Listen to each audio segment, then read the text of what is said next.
कल्पना कीजिए एक ऐसी दुनिया की जहां इंसान नहीं बल्कि पहाड़ जैसे विशाल जीव चलते थे, जहां आसमान में परिंदे नहीं बल्कि चमगादड़ जैसे डरावने पंख वाले शिकारी उड़ते थे।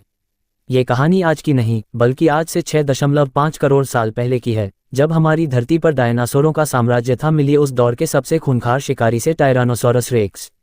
इसकी एक दहाड़ पूरे जंगल को खामोश कर देती थी। 12 फीट ऊंचा और 40 फीट लंबा ये जीव अपनी 5 टन की बाइट फोर्स काटने की शक्ति से हड्डियों को चूरा बना देता था। इसकी नज़रें इतनी तेज थीं कि यह अंधेरे में भी अपने शिकार को देख सकता था। लेकिन हर डायनासोर शिकारी नहीं था।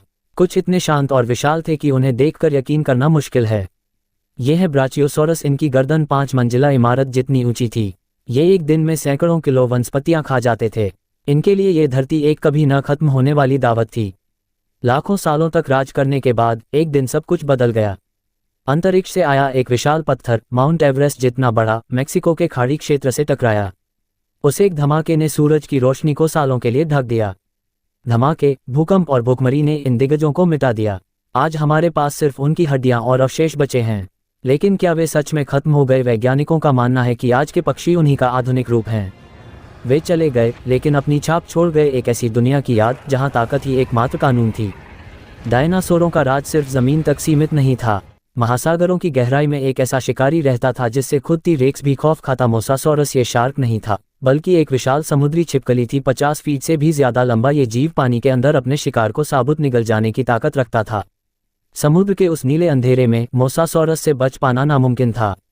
प्रकृति ने अगर शिकारी बनाए तो उन्हें टक्कर देने के लिए योद्धा भी तैयार किए। यह है ट्राइसेराटॉप्स, एक चलता फिरता टैंक।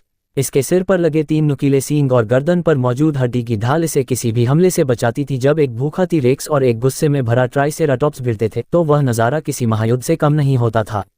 लेकिन हर लड़ाई सिर्फ ताकत से नहीं जीती जाती थी। वेलोसिराप्टर जैसे छोटे डायनासोर अपनी बुद्धिमानी और टीम वर्क के लिए जाने जाते थे। ये अकेले नहीं बल्कि झुंड में शिकार करते थे। इनकी रफ्तार और पैरों के अंगूठे पर लगा वो दरांती जैसा नुकीला नाखून शिकार के शरीर को पलक झपकते ही चीर देता था। अक्सर हम डायनासोरों को सिर्फ खूंखार मशीन समझते हैं, लेकिन जीवाश्मों से पता चला है कि वे बहुत अच्छे माता पिता भी थे।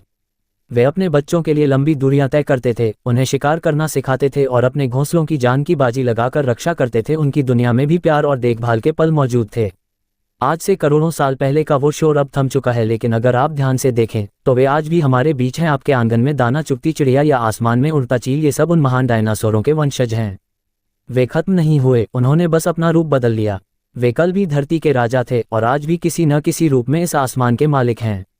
मिलिए उस शिकारी से जिसने टी-रेक्स के प्रभुत्व को चुनौती दी। स्पिनोसोरस अपनी पीठ पर विशाल पाल और मगरमच्छ जैसे जबड़ों के साथ ये 50 फीट लंबा दैत्य जमीन और पानी दोनों का राजा था। ये पहला ऐसा डायनासोर था जो तैरने में माहिर था। इसके लिए नदियां शिकार का मैदान थीं, जहां ये बड़ी मछलियों और छोटे डायनासोरों का काल बनकर रहता था। अगर शिकारियों के पास तलवार जैसे दांत थे तो शाकाहारियों के पास भी लोहे जैसे कवच थे। अंकिलोसोरस एक ऐसा जीव जिसकी पूरी पीठ हड्डियों की सख्त प्लेटों से ढकी थी, यहाँ तक कि उसकी पलकें भी हड्डी से सुरक्षित थीं। जब कोई शिकारी हमला करता तो यह अपनी पूंछ की भारी गदा से उसकी हड्डियां चकनाचूर कर देता था। यह प्रकृति का बनाया हुआ सबसे बेहतरीन टैंक था। हम अक्सर सोचते हैं कि डायनासोर सिर्फ गर्म जंगलों में रहते थे, लेकिन हालिया खोजों ने 2025-26 के शोधों के अनुसार साबित किया है कि वे अलास्का और अंटार्कटिका जैसी बर्फीली जगहों पर भी जीवित थे। नैनोक्सोरस जैसे डायनासोरों ने खुद को अंधेरी रातों और कड़ाके की ठंड में रहना सिखा लिया था। यह उनकी अद्भुत अनुकूलन शक्ति का प्रमाण था। भारत की धरती भी इन दिग्गजों की गवाह रही है। नर्मदा घाटी में राज करने वाला राजा सोरस नर्मदांसिस भारत का अपना टी-रेक्स। इसके सिर पर एक मुकुट जैसी संरचना थी जो इसे दूसरे शिकारियों से अलग बनाती थी। भारत कभी डायनासोरों के लिए स्वर्ग हुआ करता था, जहां इनकी अनगिनत प्रजातियां पनपी थीं। फिल्मों में हमें सिर्फ उनकी दहाड़ सुनाई देती है, लेकिन विज्ञान 2025-26 के अध्ययन कहता है कि वे शायद किसी संगीत या हाथी की इंफ्रासोनिक गूंज की तरह संवाद करते थे। पैरासोरोलोफस अपनी कलगी का इस्तेमाल एक वाद्य यंत्र की तरह करता था ताकि वह मीलों दूर अपने झुंड को संदेश भेज सके। उनकी दुनिया खामोश नहीं बल्कि अद्भुत आवाज़ों से भरी थी। वो दिन जब सूरज कभी नहीं उगा, 10 किलोमीटर चौड़ा वो पत्थर जब मैक्सिको की खाड़ी से टकराया तो उसका धमाका अरबों परमाणु बमों के बराबर था। सुनामी की लहरें पहाड़ों को लंघ गईं और आसमान राख से भर गया। जो जीव धमाके से बच गए वे बाद में परमाणु सर्दियों और भूखमरी का शिकार हो गए। लेकिन अंत ही शुरुआत थी।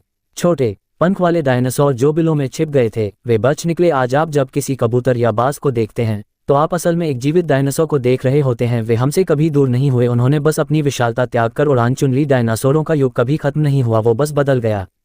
कुदरत कभी कभी ऐसे जीव बनाती है जो किसी बुरे सपने की तरह लगते हैं। थेरेजिनोसोरस एक ऐसा शाकाहारी जीव जिसके पास दुनिया के सबसे लंबे और डरावने नाखून थे। ये नाखून किसी का शिकार करने के लिए नहीं, बल्कि ऊंची टहनियों को खींचने और खुद को टी-रेक्स जैसे शिकारियों से बचाने के लिए थे। ये डायनासोरों की दुनिया की विचित्रता का सबसे बड़ा उदाहरण था। क्या होता अगर डायनासोर विलुप्त न होते? ट्रूडोन जैसे डायनासोरों का दिमाग उनके शरीर के मुकाबले बहुत बड़ा था। वे योजना बनाना जानते थे और शायद औजारों का इस्तेमाल करने की ओर बढ़ रहे थे। वैज्ञानिकों का मानना है कि अगर वे जीवित रहते तो आज वे शायद इंसानों की तरह बुद्धिमान प्रजाति बन चुके होते। जब हम आसमान की बात करते हैं तो क्वेटज़ालकोट्लिस जैसा कोई नहीं था।